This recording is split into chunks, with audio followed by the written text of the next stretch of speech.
Hello everyone, मैं आपका दोस्त शफी अहमद और आप देख रहे हैं हमारा यूट्यूब चैनल दी अकाउंट्स। दोस्तों, आज का टॉपिक हमारा टीडीएस से है। आज हम पूरा डिटेल में जानने वाले हैं कि टीडीएस का रिटर्न हमें किस तरीके से बना करके अपलोड करना है। इसलिए दोस्तों, पूरी जानकारी के लिए आप वीडियो के एंड तक आप बने रहें।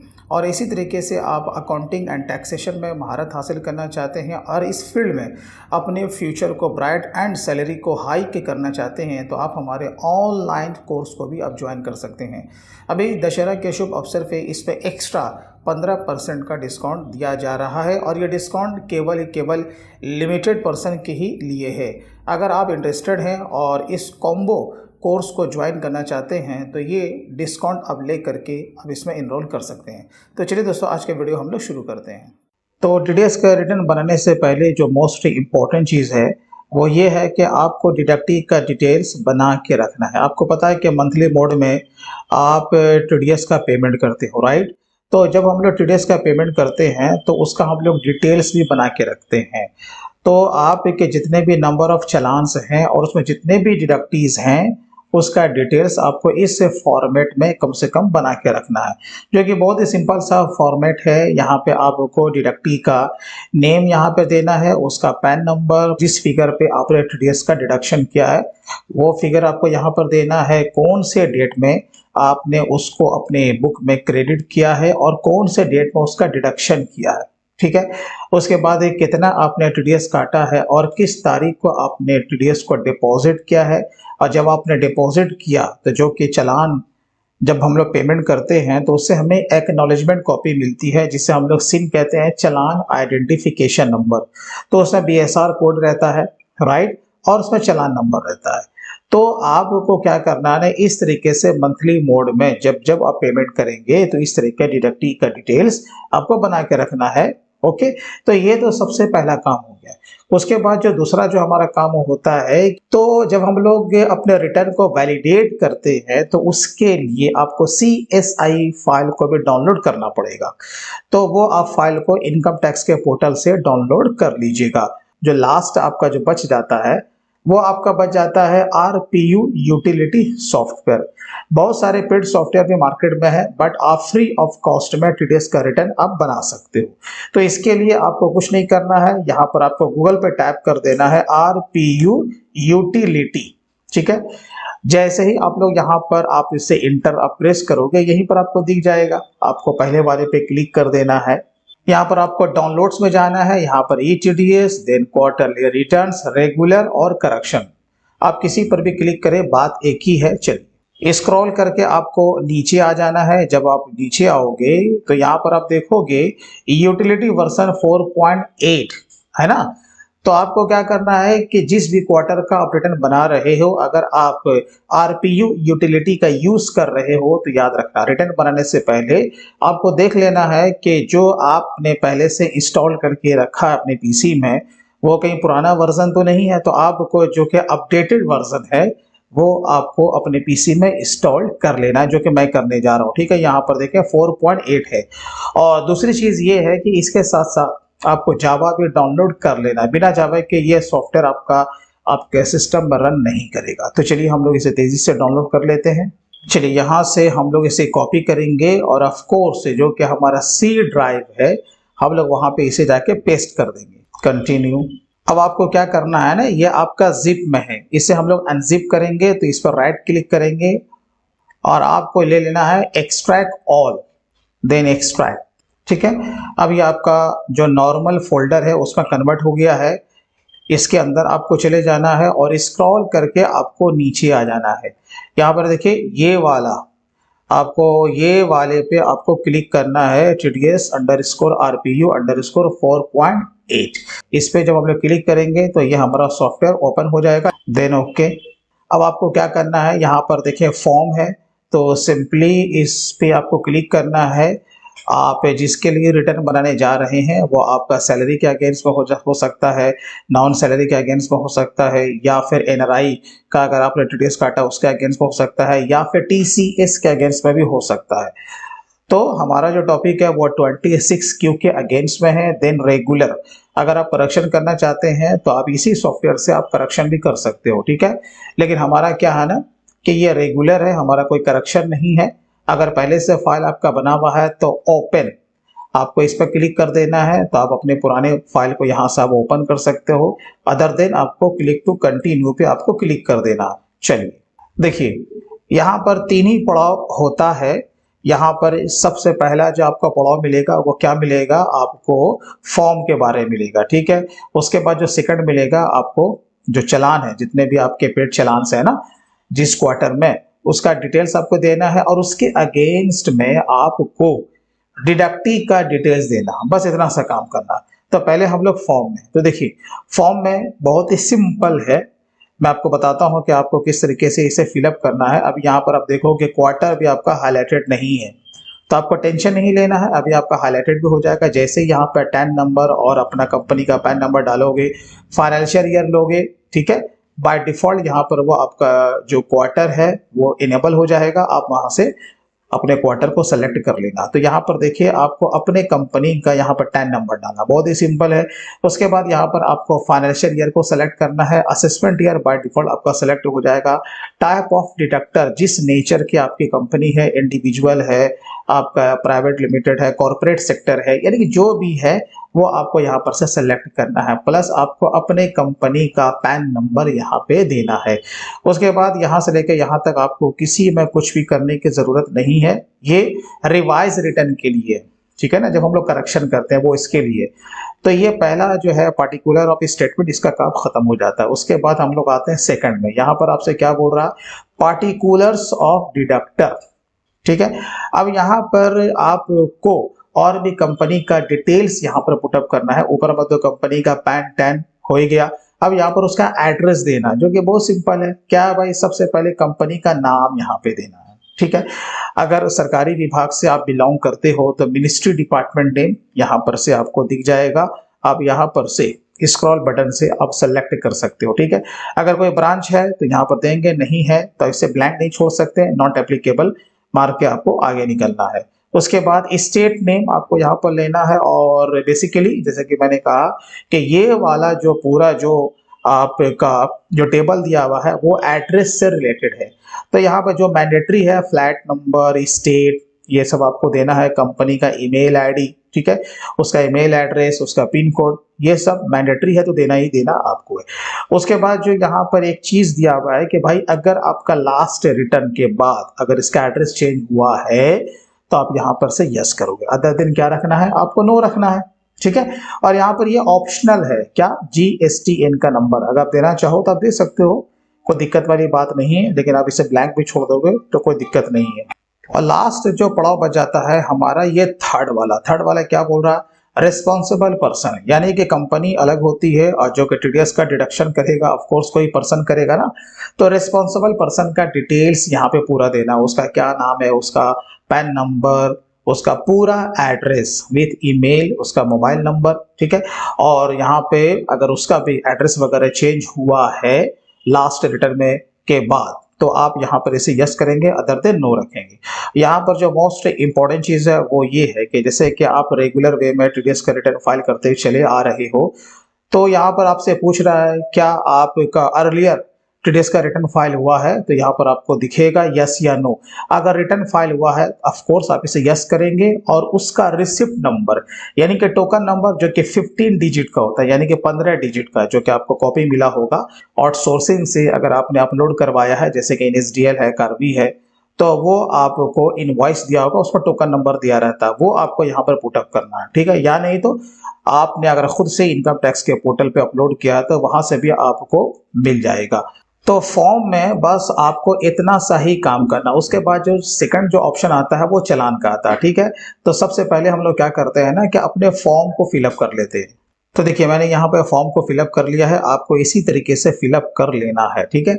उसके बाद जो सेकंड ऑप्शन जैसे कि मैंने कहा कि चालान का है, तो हम लोग चलते हैं चालान में। चालान में जब आते हैं एक भी रो भी आपको यहाँ पर नहीं दिखेगा जिसमें आप कुछ डेटा को आप इसमें ऐड कर सको। तो क्या करना पड़ेगा, सबसे पहले आपको इसमें एक रो को ऐड करना पड़ेगा। तो यहाँ पर आपको डाउन में दिख जाएगा ऐड रो, बस आपको इस पे क्लिक कर देना है और जितने भी आपके नंबर ऑफ चालान्स है उस क्वार्टर में आपको इसमें ऐड कर लेना है। जैसे क्या है कि हमारा जिस क्वार्टर का ये रिटर्न है, ऑफ कोर्स ये हमारा Q2 का है, तो इसमें हमारा केवल एक ही चालान है। आपके नंबर ऑफ चालान एक से ज्यादा भी हो सकते हैं, है ना। तो आपको उसी के हिसाब से क्या करना है कि यहाँ पर नंबर ऑफ रो को ऐड करना है। मेरा एक है तो मैं यहाँ पर एक पुटअप करूंगा, देन ओके। तो यहाँ पे देखिएगा एक रो यहाँ पे इंसर्ट हो गया। तो जैसे कि मैंने कहा कि नंबर ऑफ चालान के ऊपर ये डिपेंड करता है। अगर आपके नंबर ऑफ चालान एक से ज्यादा है तो आप अपने हिसाब से आप यहाँ पर रो को ऐड कर सकते हैं। अब यहाँ पर बहुत ही सिंपल है कि यहाँ पर आपका टीडीएस का फिगर यहाँ पर रहेगा, जैसे कि सरचार्ज, एजुकेशन सेस वगैरह कुछ नहीं है तो आपको वैसे आपको ब्लैंक ही छोड़ देना है। चलिए, हमारा जो टीडीएस का फिगर है वो है 4204 रुपया। तो हम यहाँ से इसे कॉपी पेस्ट भी कर सकते हैं। तो मैं यहाँ पर पुटअप कर देता हूँ 4204 रुपया। चलिए, यह हमारा काम हो गया, बाकी हमें इसे कुछ भी करने की जरूरत नहीं है। अब यहाँ पर आपसे पूछ रहा है BSR कोड, तो यहाँ पर से हम लोग इसे कॉपी भी कर सकते हैं, कॉपी देन पेस्ट। चलिए आगे बढ़िए। उसके बाद आपसे क्या पूछ रहा है, date on which amount deposited through challan. यहाँ पर आपसे क्या पूछ रहा है, टेंडर डेट यानी कि डिपॉजिट डेट, किस तारीख को आपने चालान को डिपॉजिट किया है। तो यहाँ पे मेरा जो डिपॉजिट डेट है वो आपका 5 अक्टूबर है। तो उसी फॉर्मेट में हम कॉपी पेस्ट यहाँ पे कर सकते हैं, हमारा हो गया। यानी तो आप वहां पर मैनुअल आप टैप भी कर सकते हैं। अब यहाँ पर दिया हुआ है चालान का सीरियल नंबर। देखिए, चालान के सीरियल नंबर आपका 5 डिजिट में ही होना चाहिए, ठीक है। अगर आपका 1 या 2 डिजिट में है तो उससे पहले आपको 0 मार के आपको उसे 5 डिजिट पुराना पड़ेगा। तो हमारा यहाँ पर टोटल 5 डिजिट है ही, तो हमें इससे पहले 0 देने की जरूरत नहीं है, बस सिंपल हम इसे कॉपी पेस्ट करेंगे। चलिए, उसके बाद यहाँ पर जब आप देखोगे ये आपसे पूछ रहा है mode of deposit through bank adjustment. ये ऑलवेज आपका नो ही रहेगा, हमें इसमें कुछ करने की जरूरत नहीं है। इंटरेस्ट नहीं है, अदर्स में कुछ नहीं है। हाँ, अब यहाँ पर मेजर हेड क्या पूछ रहा है, टीडीएस यानी कि 200 या फिर 400। TDS tax payable by tax payer, और दूसरा है क्या, 400 टीडीएस रेगुलर असेसमेंट ईयर। क्या जब कुछ डिमांड आता है ना, जब हम लोग उसका पेमेंट करते हैं तब जाकर के वहां पर 400 का ऑप्शन लेते हैं चालान में। लेकिन हमारा क्या कोई डिमांड तो है नहीं, हमने डिडक्टी का टीडीएस का डिडक्शन किया और उसका पेमेंट कर दिया। तो ऑलवेज आपको क्या लेना है, इस कंडीशन में 200 ही लेना है। तो यहाँ पर आपको क्लिक कर देना है और यहाँ पर क्या लेना है, 200। उसके बाद आप जब टैब मारोगे, अब आपको यहाँ पे एक भी और भी कॉलम नहीं है कुछ इंसर्ट करने के लिए। तो जिस तरीके से मैंने यहाँ पर एक चालान को ऐड किया है, उसी तरीके से आपके जितने भी चालान से हैं उस पर्टिकुलर क्वार्टर में आपको एक का करके क्या करना है, चालान को ऐड करते हुए चले जाना है। उसके बाद लास्ट ऑप्शन बच जाता है हमारा डिडक्टी का डिटेल्स। चलिए, अब यहाँ पर भी कुछ नहीं है तो हमें क्या करना पड़ेगा, डिडक्टी को इंसर्ट करने के लिए यहाँ पर हमें रो को इंसर्ट करना पड़ेगा। तो रो को इंसर्ट कैसे करना है, अब आप यहाँ पर देखिए, यहाँ पर हमारा चालान एक है तो डिडक्टी कितना है, आप कहोगे एक ही है ना। आपका हो सकता है कि चालान तो एक है लेकिन नंबर ऑफ डिडक्टी आपके एक से ज्यादा भी हो सकते हैं। जैसे आपके ए हो सकते हैं, है ना, ए बी, यहाँ पर मैंने बी मारा, सी मारा, इस तरह के आपके डिडक्टी हो सकते हैं। तो आपको यह ध्यान रखना है कि जितने नंबर ऑफ डिडक्टी होंगे उतना ही आपको उस चालान के अगेंस्ट में रो को इंसर्ट करना है। अब जैसे कि मैंने यहाँ पे 6000 रुपया चालान के रूप में मैंने डिपॉजिट किया, लेकिन आप देखोगे इसमें डिडक्टी कितने हैं, आप कहोगे 3 है। तो आपको यह ध्यान रखना है कि नंबर ऑफ डिडक्टी आपके जितने होंगे उतना ही आपको वहां पर रो को इंसर्ट करना है। तो मेरा एक है ना भाई, तो हम कितना इंसर्ट करेंगे, एक करेंगे ना। चलिए, तो यहां पर हम आ जाएंगे, यहीं पर आपको दिख जाएगा इंसर्ट रो, इस पर क्लिक कीजिए। देखिए यहां पर आपको क्या दिख रहा, चालान नंबर दिख रहा ना। तो हमारा जो चालान है वो केवल एक है, तो इस चालान के अगेंस्ट में नंबर ऑफ डिडक्टी कितने हैं, फिलहाल हमारे एक हैं। लेकिन मैंने जो यहाँ पर अभी आपको बताया, अगर यही वाला अगर होता 6000 रुपए का चालान है तो इसमें नंबर ऑफ डिडक्टी कितने हैं, तो वहां पर 3 हो जाते। बस आपको ये ध्यान रखना है। चलिए, तो यहाँ पर हम वही काम करेंगे, इंसर्ट रो, और यहाँ पर हमारा एक है तो हम यहाँ पर केवल 1 मानेंगे। आपका जितने हैं नंबर ऑफ डिडक्टी आपको उतना ही यहाँ पर पुटअप कर देना है। चलिए, देन ओके। अब देखिए यहाँ पर वो चालान आपका ऐड हो गया। अब यहाँ से यहाँ तक तो कुछ करना है नहीं, यहाँ से हमारा काम शुरू होगा यानी कि सेक्शन के बारे में। अब जैसे कि 26Q है, तो आपको पता है कि ये नॉन सैलरी के अगेंस्ट में है, तो नॉन सैलरी में आपके सेक्शन से काफी सारे होते हैं ना। तो ये किस सेक्शन के अगेंस्ट में है, जैसे कि हमारा कॉन्ट्रैक्टर के अगेंस्ट में है तो 94C लेंगे, आपका रेंट हो सकता है, प्रोफेशनल और टेक्निकल सर्विसेज हो सकता है, वो आपका सारा इसी में जाने वाला है। तो आपका जिस सेक्शन के अगेंस्ट में है आप वो सेक्शन वहां पर से सिलेक्ट करेंगे। डिडक्टिव रेफरेंस नंबर ये ऑप्शनल है, इसको ब्लैंक छोड़ दीजिए, इसमें कुछ करने की जरूरत नहीं है। सीधा आते हैं यहाँ पर कॉलम नंबर 14 में, ठीक है। पैन नंबर आपसे पूछ रहा है तो यहाँ पर शीट में हमारे है ही, यहाँ से कॉपी करेंगे देन पेस्ट। जैसे कि हमारा फेडेक्स था ना, तो हम यहाँ पर फेडेक्स ही डालेंगे। चलिए, अब यहाँ पूछ रहा है डेट पेमेंट क्रेडिट, आपने किस तारीख को इसे बुक्स ऑफ अकाउंट्स में क्रेडिट किया, तो मेरा है 30 सितंबर 2023। तो उसी फॉर्मेट में है। देखो, अगर इस फॉर्मेट में अगर आपका एक्सेल शीट बना हुआ है तो बस आपको कॉपी पेस्ट का सहारा लेना, आपको मैनुअल टाइप करने की जरूरत नहीं है। यहाँ पर से कॉपी किया देन पेस्ट। चलिए, आप पूछ रहा है अमाउंट पेड क्रेडिटेड, अब यहाँ पर यही मेरा फिगर है, मैंने इसी फिगर पे टीडीएस का डिडक्शन किया है, तो यहाँ पर हम इसे कॉपी करेंगे देन पेस्ट करेंगे, ठीक है। अब ये इस पर टीडीएस हमने कितना काटा है, तो 4204, सरचार्ज कुछ नहीं है, हेल्थ एंड एजुकेशन सेस वगैरह ये सब कुछ भी नहीं है। चलिए और आगे बढ़ते हैं। अब कह रहा है डेट ऑफ डिडक्शन, देखिए आपसे पूछ रहा है ना डेट ऑफ डिडक्शन, तो यहाँ पर अपने शीट में आप देखें, जो कि आपने एक्सेल शीट आपने बना के रखा है, तो डेट ऑफ डिडक्शन भी हमारा सेम ही है, 30 सितंबर है, तो देन कॉपी पेस्ट। यहाँ पर रिमार्क्स में हम लोग तब जाते हैं ना कि जब लोअर डिडक्शन होता है, जब उसके पास कोई सर्टिफिकेट होता है, राइट, किसके पास, डिडक्टी के पास, तो वो यहाँ पर से रिमार्क्स में हमें यहाँ लेना पड़ता है। अदर देन हमें इसमें कुछ करने की जरूरत नहीं है, उसको वैसे ही छोड़ दे। अब यहाँ पर आपसे पूछ रहा है डिडक्टी का कोड, यानी कि जो आपने जिसका टीडीएस काटा है वो कौन है भाई, वो कंपनी है या फिर अदर देन कंपनी है, ठीक है। तो हमने जिसका टीडीएस काटा है वो कंपनी है, तो यहाँ पर 01 उसने बाय डिफॉल्ट पकड़ लिया है, हमें कुछ करने की जरूरत नहीं है। उसके बाद टैब मारेंगे तो यहाँ पर आपसे पूछ रहा रेट के बारे में, आपने जो टीडीएस का डिडक्शन किया है उसका रेट क्या था, तो मेरा 2% है, तो मैं यहाँ पर 2 पुटअप करूंगा। आपका जो भी रेट रहेगा आप वो वहां पर दे देंगे। अब देखिए यहाँ पर से पूछ रहा है सर्टिफिकेट नंबर, तो किसका नंबर भाई, ये 197, ये यहाँ पर अगर आपने किसी का डिडक्शन कम रेट पे किया है, जिसे हम लोग कहते हैं लोअर डिडक्शन, तो इनकम टैक्स के कानून के मुताबिक उसके पास 197 का क्या होता है, सर्टिफिकेट होता है, ठीक है। तो वो नंबर आपको यहाँ पर देना पड़ेगा, जबकि हमारा ऐसा कुछ है नहीं, लेकिन अगर आपका होता है तो वो आप यहाँ पर देंगे, तो इनकम टैक्स क्या करेगा, वो उससे ट्रेस कर लेगा, ठीक है। बस इतना सा काम आपको करना है। तो जिस तरीके से मैंने यहाँ पर एक चालान के अगेंस्ट में 1 डिडक्टी का डिटेल्स दिया है, उसी तरीके से आपके नंबर ऑफ चालान जितने भी हो, एक चालान में नंबर ऑफ डिडक्टीज जितने भी हो, आपको को टेंशन लेने की जरूरत नहीं है, ठीक है। बस इतना सा काम आपको कर लेना है, आगे का बाकी आपको छोड़ देना है, क्योंकि ये हमारे काम का चीज नहीं है। अब क्या करेंगे भाई, इसे सेव करेंगे, सेव तो हमें पहले ही कर लेना था, लेकिन कोई बात नहीं। चलिए इसे हम लोग सेव करते हैं। चलिए फाइल सेव हो गया। जब फाइल हमारा सेव हो चुका है, अब हम लोग फाइल को क्या करेंगे, फाइनली क्रिएट करेंगे।